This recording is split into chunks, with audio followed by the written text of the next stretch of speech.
आज हम जानेंगे फिनोटाइप और जीनोटाइप के बारे में।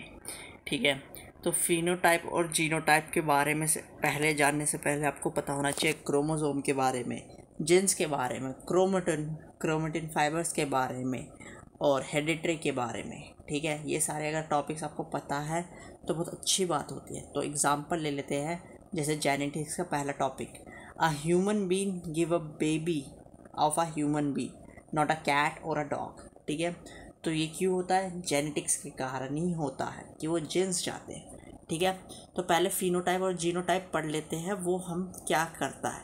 तो फिनोटाइप क्या है? The observable character with genetically control.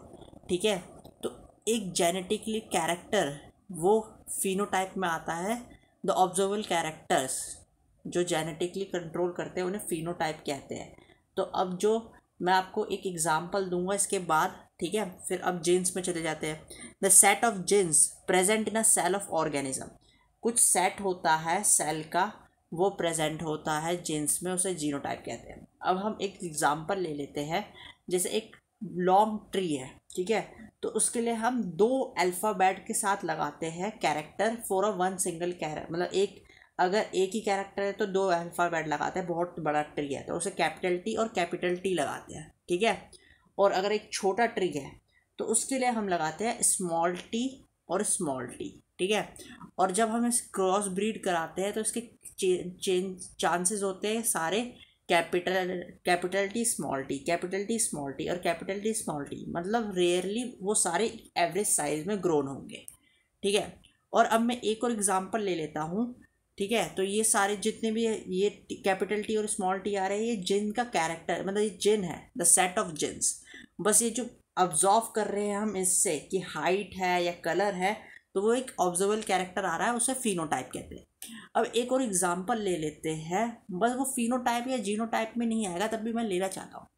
तो अब हम एग्जांपल लेते हैं कि हम ब्लेम करते हैं for a women that she produce a girl baby. ऐसे तो ये मेरी तरफ से एक मिथ है, गर्ल को भी और ये बॉय को, दोनों को इक्वल राइट्स होने चाहिए। बस हम तब भी ब्लेम करते हैं कि गर्ल वुमेन के कारण, चलो एक केस ले लेते हैं, वुमेन के कारण गर्ल बेबी प्रोड्यूस हुई है, बस ये गलत है।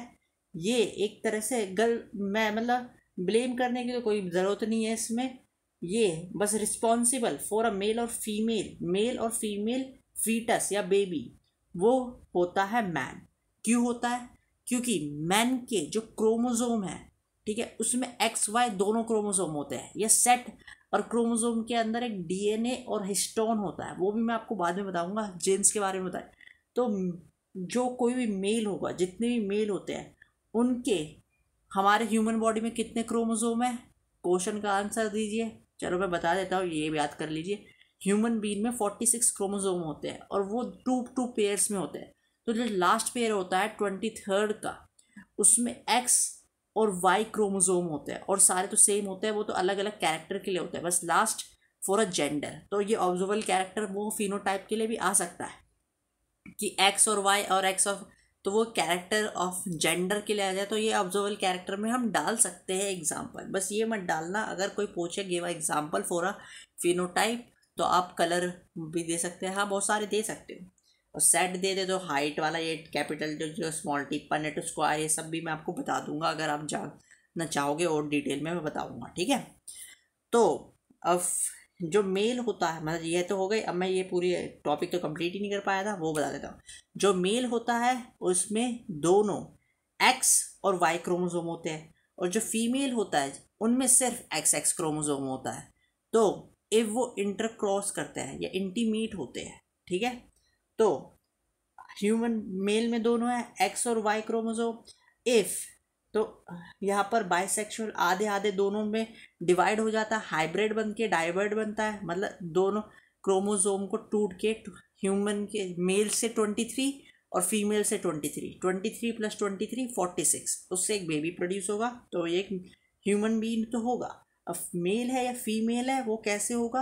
अगर ह्यूमन बीइंग में तो दोनों है, फीमेल में क्या होता है? एक्स और एक्स ही होता है। तो जब एक्स और एक्स मिलेंगे तो बेबी होगी फीमेल, बस जब एक्स और वाई मिलेंगे तो बेबी होगा मेल। तो ये सब इतना टॉपिक है, तो आपको ये समझ नहीं आया होगा, बस ये दोनों टॉपिक तो समझ ही आ गए होंगे। तो कोई डाउट हो तो मुझसे पूछिए। और definition of genes, chromosome, chromatin fibers, homologous chromosome, और ट्रेड्स, और कैरेक्टर्स, और क्या ले सकते हैं, हेडिट्री, ये सारे टॉपिक्स आपको एक एक वन बाय आपको अलग टॉपिक्स में मिलेंगे। So bye bye and have a nice day.